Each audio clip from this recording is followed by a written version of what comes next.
네, 이루는 교회 성도 여러분 만나 뵙게 돼서 반갑습니다. 저는 이제 지하에만 있기 때문에 저를 잘 못 보신 분들이 많으실 텐데요. 저는 이루는 교회에서 가장 귀여운 이제 초등학교 1학년부터 3학년까지를 맡아서 교육하고 있는 신기감 강도사라고 합니다. 만나 뵙게 돼서 반갑습니다.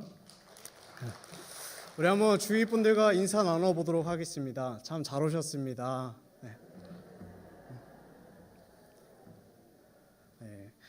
오늘 우리가 함께 나누는 내용은 원래 요한복음 4장 전체를 함께 읽어야 하지만 시간 관계상 4절부터 또 15절까지만 말씀만 함께 읽었습니다.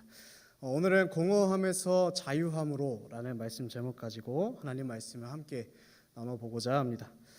사랑하는 성도 여러분, 많은 전문가들이 이번 2023년도가 굉장히 힘든 한 해가 될 것이라고 한 입을 모아 말하고 있습니다. 물론 다행히도 이 자리에는 아직 삶에서 그 위협과 어려움이 체감되지 않는 분들도 계시겠지만 실제로 여러 가지 사회적인 지표들이 이번 2023년도 한 해가 굉장히 힘든 한 해가 될 것임을 우리에게 보여주고 있습니다. 어떻습니까? 무려 올해 1월과 2월 단 2달 동안 무역 적자가 무려 186억 달러라고 합니다. 우리나라 돈으로 환산하면 무려 24조에 해당하는 금액입니다. 그렇게 별로 놀라시는 것 같지 않네요. 여러분, 이 수치는 무역 적자가 최대치였던 지난해의 전체 적자 금액 기준으로 39%에 해당하는 금액인데요. 그러니까 1, 2월 이 단 2달 만에 작년 전체 적자의 거의 절반에 해당하는 이 어마어마한 적자가 쌓이게 된 것입니다.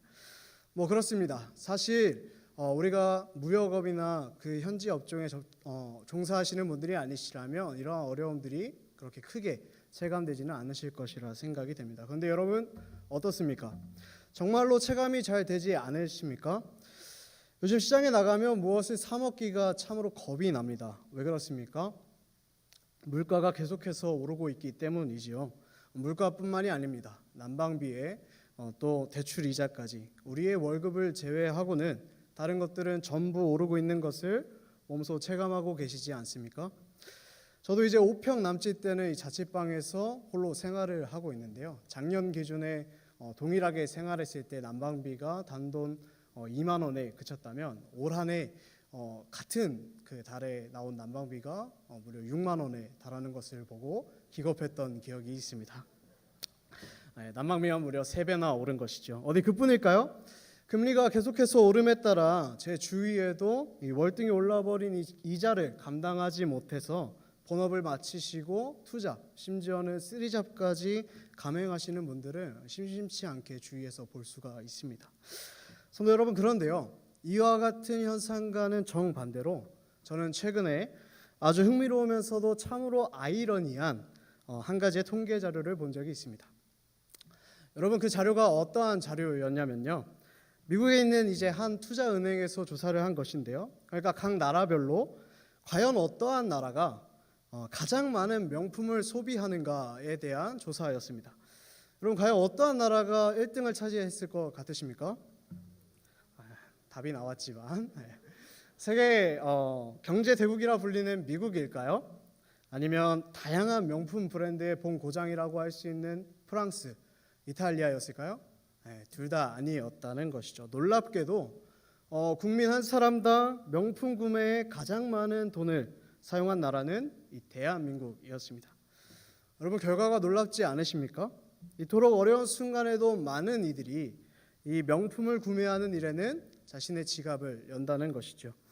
여러분, 심지어는 어떠한 일까지 발생하고 있냐면요, 여러분, 한정판 아이템을 사기 위해서는 이 백화점의 선착순으로 가장 먼저 들어가야지만 이 한정판 아이템을 자기가 구매할 수 있는 확률이 높아지고 있는데요.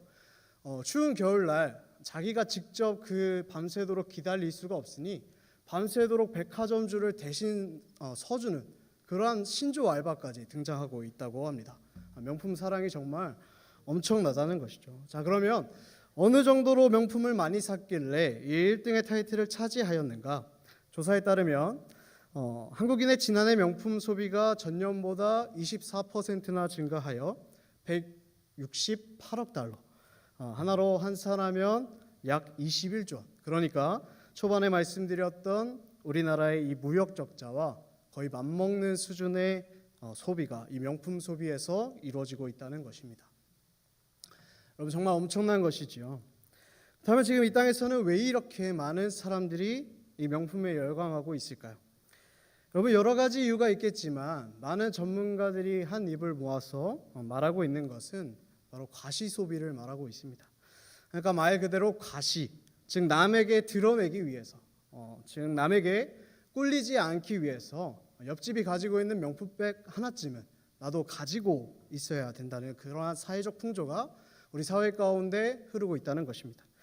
이렇게 명품 소비가 늘어난 이유는 어느 정도 무리를 해서 구매했던 이 집값이 어느 정도 올랐기 때문도 있지만, 여러분 대부분의 청년들은 이제는 자신이 열심히 노력해서 집을 살 수 있는 가능성이 굉장히 희박해져 버린 이 현실에 마주하였기 때문입니다. 포기한다는 것이죠.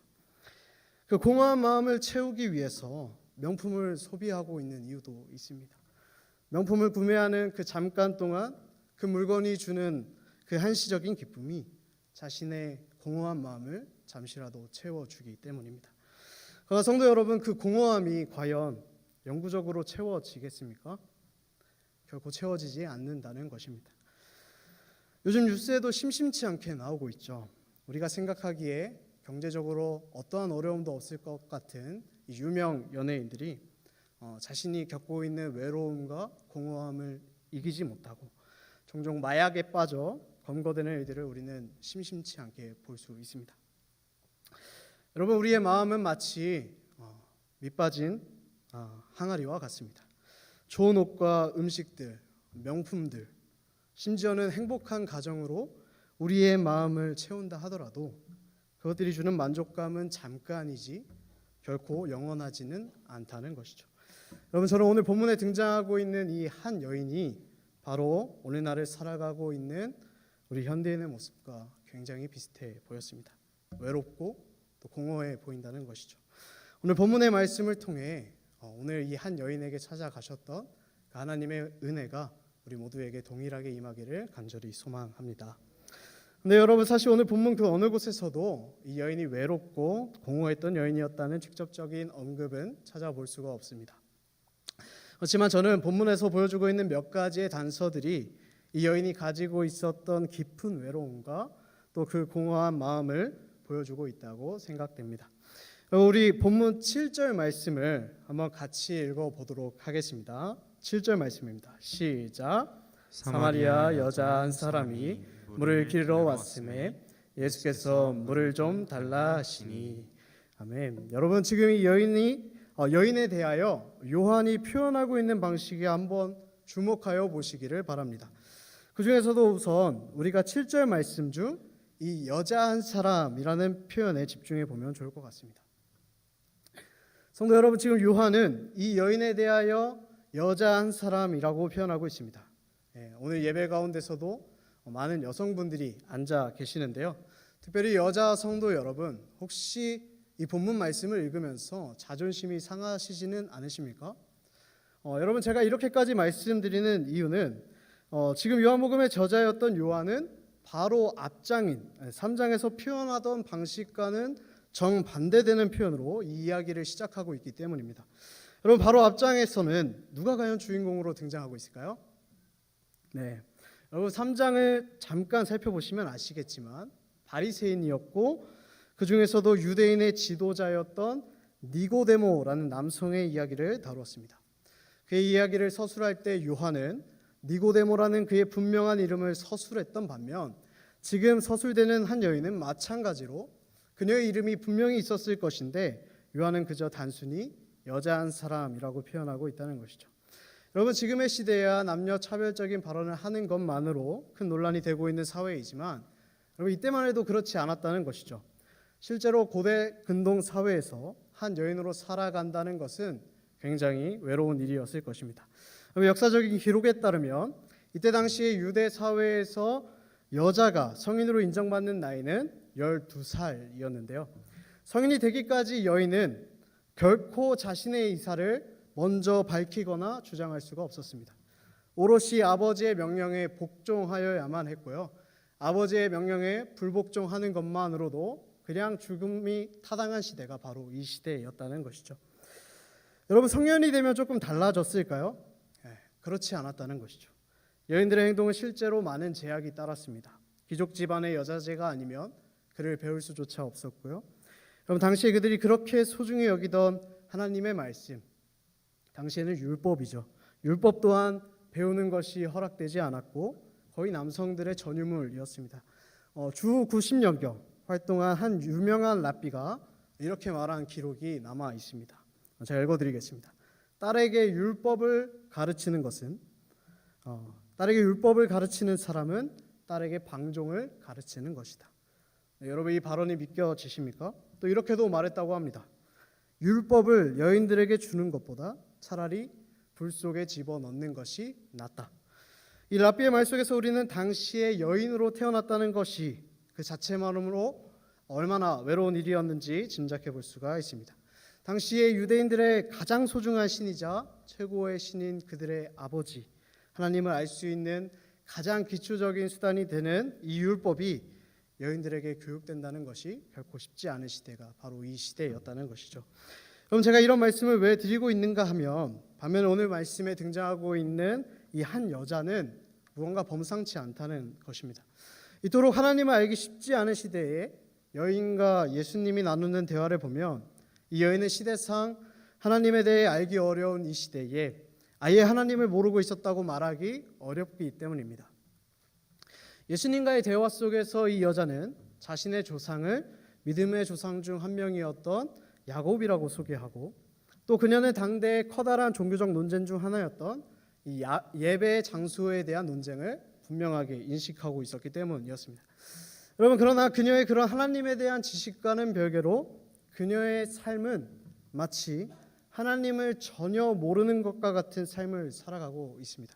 18절 말씀 가운데 예수께서 그녀에게 하신 말씀을 보면 우리가 알 수 있듯이 그녀에게는 같이 살던 남자 5명이 있었고 지금 함께 사는 남자도 그녀의 남편이 아니었기 때문이었습니다. 여러분, 이 여인은 어쩌다가 이러한 삶을 살게 된 것일까요? 어쩌다가 삶이 이 지경까지 오게 된 것일까요? 우리 그녀에 대해 조금 더 살펴보도록 하겠습니다. 또한 본문은 그녀를 사마리아 사람이다라고 표현하고 있습니다. 여러분, 당시에 사마리아인들은 역사적인 사건으로 인하여 이 유대인들에게 거의 이방인, 아니 그보다도 훨씬 못한 취급을 받아왔습니다. 금요예배 때 이미 한번 들었지만 왜 그런지 잠깐 말씀을 드리자면, 이 사마리아인들은 주전 722년 북왕국 이스라엘이 아수르에 멸망한 이후에 아수르가 이스라엘 사람들을 다른 곳으로 다 추방하고 다른 이방인들을 이스라엘 땅으로 입주시킴으로써 이스라엘 땅에 남아있던 자들과 새로 이스라엘 땅으로 들어온 이방인들 사이에 발생했던 혼혈 민족이었습니다. 여러분, 이들도 하나님을 섬겼습니다. 그러나 역사적으로 유대인들이 이 사마리아인들을 경멸했던 이유는 하나였습니다. 이들이 하나님을 섬기면서 동시에 다른 신들도 함께 섬기는 그런 혼합 문화를 가지고 있었기 때문이었습니다. 그런데 여러분, 시간이 좀 지나 예수님 시대에 사마리아인들을 경멸했던 이유는 어쩌면 그들이 가졌던 혼합신앙의 문제와는 좀 다른 차원의 문제처럼 보입니다. 과거의 사마리아인들은 분명히 혼합신앙을 가지고 있었습니다. 그러나 예수님이 오셨던 시기에 이 사마리아인들은 꼭 그렇지는 않았던 것 같습니다. 무슨 말씀이냐면 이들에 대한 기록이 워낙 한정적이어서 정확히 그들이 어떠한 특징을 가지고 있었다라고 말하기는 어렵지만, 남아있는 기록에 따르면 당시 그들의 종교적 관습은 경건한 유대인들과 유사했고, 아니 오히려 더욱더 철저하게 오세오경을 강조했다고 합니다. 그렇기에 예배에 합당한 장소는 그들의 믿음의 조상들이 처음 하나님의 인도하심을 받아 가나안 땅에 도착했을 때 첫 희생 제사를 드렸던 곳, 즉 그리심산이 거룩하다, 그곳에서 예배하는 게 합당하다라고 주장했던 것입니다. 그러니까 예수님 당시 사마리아인들은 혼합신앙을 가진 사람들이 두드러지게 보여주던 특징 중 하나였던 이 삶의 윤리적인 부분 때문이 아니라 오히려 과거에 있었던 역사적인 이유와 이러한 신학적인 논쟁 때문에 유대인들의 미움을 받았던 것 같습니다. 그렇기에 그녀의 비윤리적인 삶은 사마리아 사람들 사이에서도 용납되지가 않았던 것입니다. 큰 배척과 경멸을 받아왔던 것이죠. 그 간접적인 이유를 우리는 본문 6절과 7절에서 발견할 수가 있습니다. 조금 졸리시죠? 힘을 내서 6절과 7절 말씀 한번 같이 읽어보도록 하겠습니다. 시작. 거기 또 야곱의 우물이 있더라. 예수께서 길 가시다가 피곤하여 우물 곁에 그대로 앉으시니 때가 6시쯤 되었더라. 사마리아 여자 한 사람이 물을 기르러 왔음에 예수께서 물을 좀 달라 하시니. 아멘. 여러분, 이 여인이 물을 기르러 온 그 시각에 한번 주목해 보시기 바랍니다. 몇 시라고 되어 있죠? 네, 6시라고 되어 있습니다. 저번 주에도 우리가 같은 시간에 설명을 들었었는데요. 성경에서의 6시는 오후 6시가 아니라 정오를 가리킵니다. 보통 당시의 여인들은 이 고대 근동 지방의 기후가 엄청나게 건조하고 또 상당히 뜨거웠기 때문에 해가 지는 저녁쯤이 되어야 물을 기르러 나왔다는 것이죠. 그러나 이 여자는 지금 어떠한 시각에 물을 기르러 나왔다고 되어 있습니까? 네, 6시. 아무도 물을 기르러 오지 않는 그 시각에 홀로 물을 기르러 나왔던 것입니다. 그녀도 그녀의 행동이 잘못되었고 자신의 동족과 그 어느 곳에서도 자신을 환영받지 못한다는 존재라는 것을 알고 있었던 것입니다. 그런데 여러분, 저는 이러한 생각도 들었습니다. 그녀가 가지고 있었던 하나님에 대한 일부 지식을 보면 그녀도 그녀 나름대로 종교의 힘으로 이것을 극복하려 하지 않았을까 하는 생각도 듭니다. 그렇지만 하나님의 선택받은 민족이 아니면 구원받을 수 없다라는 당대의 그 신학적인 지식이 그녀를 더욱 외롭게 하였을 것 같습니다. 본인은 이미 그 자격을 박탈당한 존재라는 것을 더욱 처절하게 깨달았기 때문입니다. 그렇지만 자신과 육체적인 사랑을 나누던 남자들은 그녀를 비록 일시적이었는지는 몰라도 사랑해 주었다는 것이죠. 그렇게 그녀는 그녀의 행동을 멈출 수가 없었을 것입니다. 아니, 오히려 모두가 손가락질하는 그 행동을 그만두면 그녀는 그녀 스스로 견딜 수 없었을지도 모릅니다. 그렇게 그 남자가 떠나가면 또 다른 남자를, 또 그 남자가 떠나가면 또 다른 남자를 계속해서 찾아왔던 것이죠. 여러분, 정도의 차이는 있겠지만 2000년이 지나 이 시대를 살아가고 있는 우리의 마음도 이 여인과 굉장히 비슷한 것 같습니다. 외로움을 채우지 못하는 것이죠. 여러분, 현대인의 우울증 환자 수가 폭발적으로 증가하고 있는데요. 화려한 건물의 조명과 또 이제 풍성해진 이 풍요로움과는 정반대로 한국 국민의 10명 중 4명이 우울증 또는 우울감을 느끼고 있고, 이는 OECD에 가입한 국가 중 단연코 1등이다라는 발표를 본 적이 있습니다.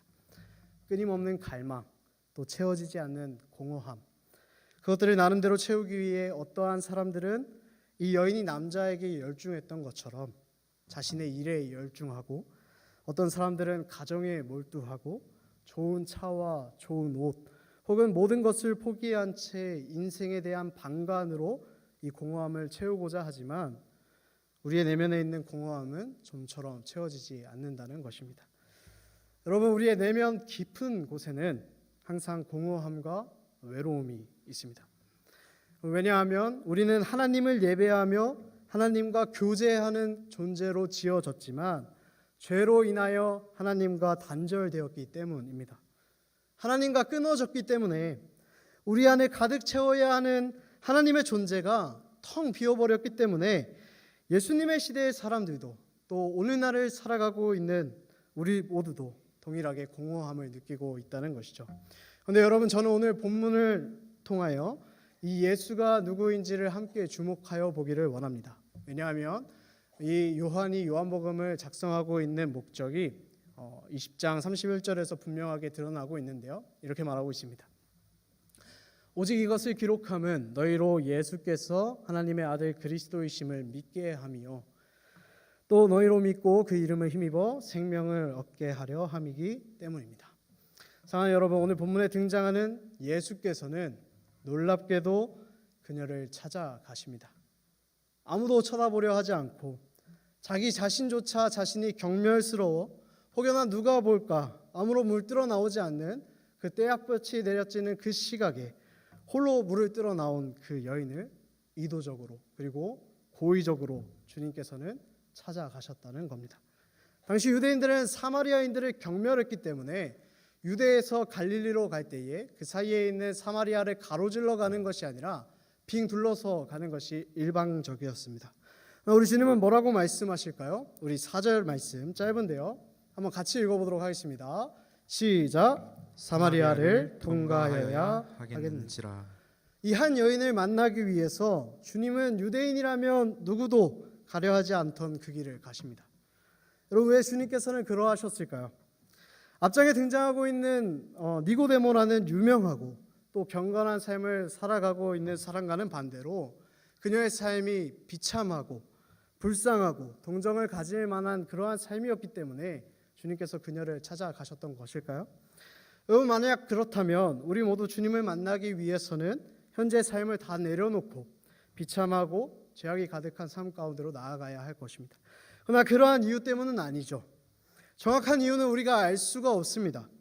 니고데모 또한 그가 경건한 삶을 살아가고 있었기 때문에 주님께서 그를 만나주지 않으신 것이 아닙니다. 오히려 더욱 신비롭습니다. 우리는 주님께서 그녀를 왜 찾아가셨는지에 대한 인간적인 이유를 결코 찾을 수가 없습니다. 이는 무엇을 말할까요? 말 그대로 은혜라는 것이죠.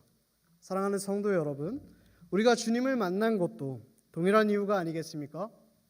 돌이켜 생각해 보면 구원을 받을 만한 이유가 하나 없고 하나님을 전혀 모르고 살던 우리의 삶 가운데 알 수 없는 이유로 주께서 우리를 찾아와 주셨기에 우리가 지금 이 자리에서 주님을 예배할 수 있는 것 아닐까요?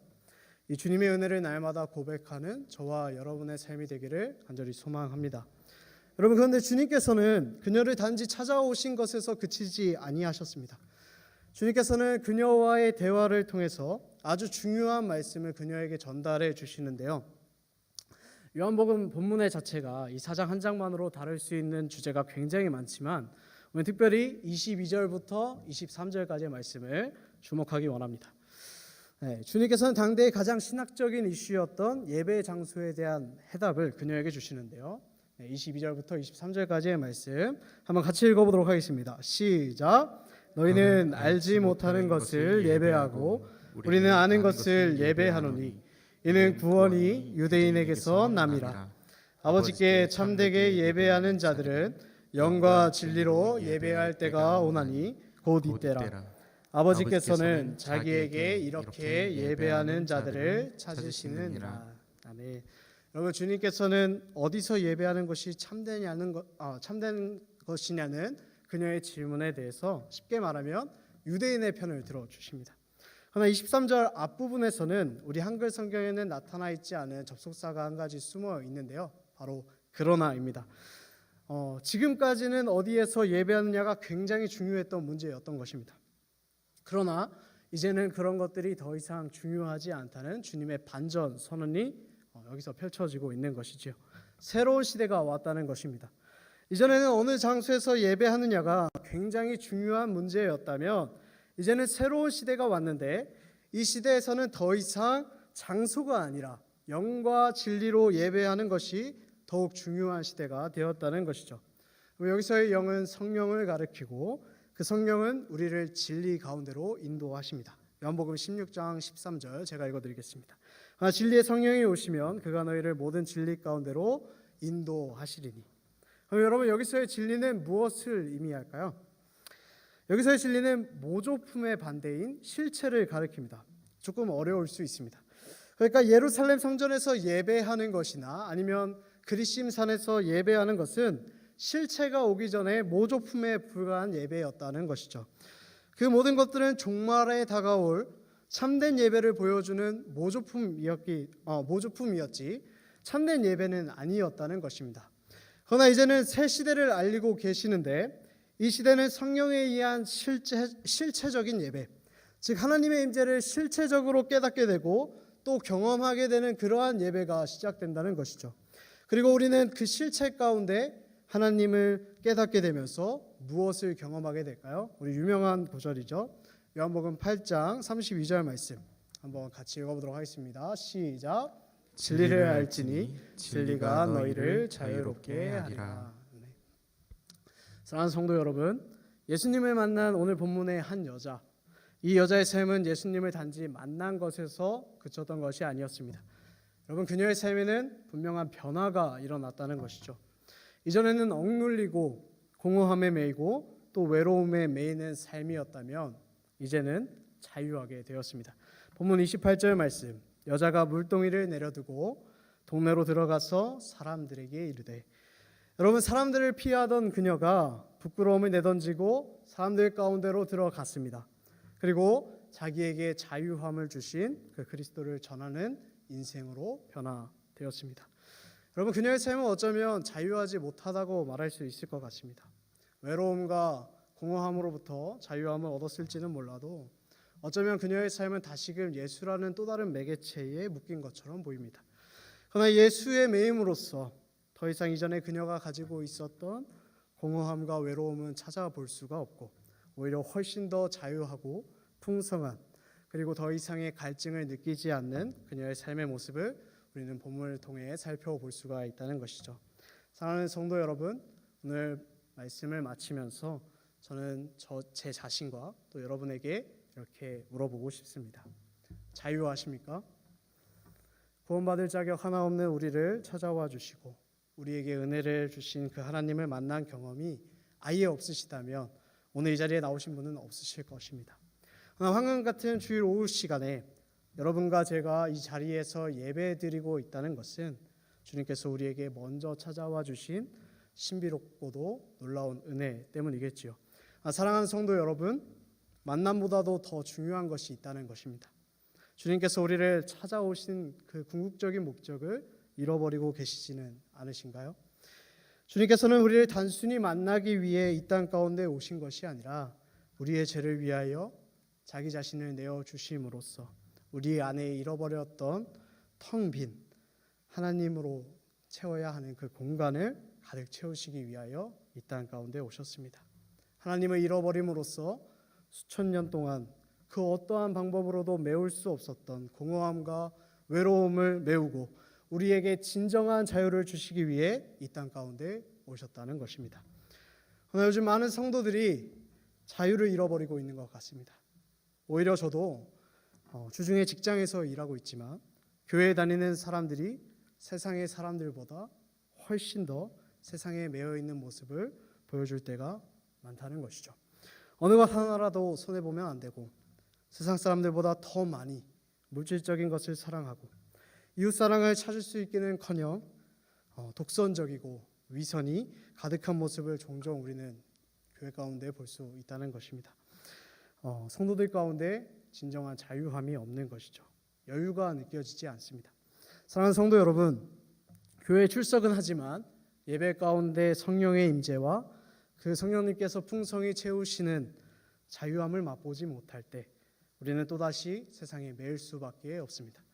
사랑하는 성도 여러분, 바라옵기는 우리 모두가 그냥 형식적인 예배에서 그치는 것이 아니라 날마다 또 매 예배마다 세상이 줄 수 없는 오직 하나님만이 채우실 수 있는 그 풍성함에 매료되어서 세상을 이기고 세상 가운데에 진정한 자유가 무엇인지를 보여줄 수 있는 우리 모든 사랑하는 이루는 교회 성도 여러분들이 되시기를 소망합니다.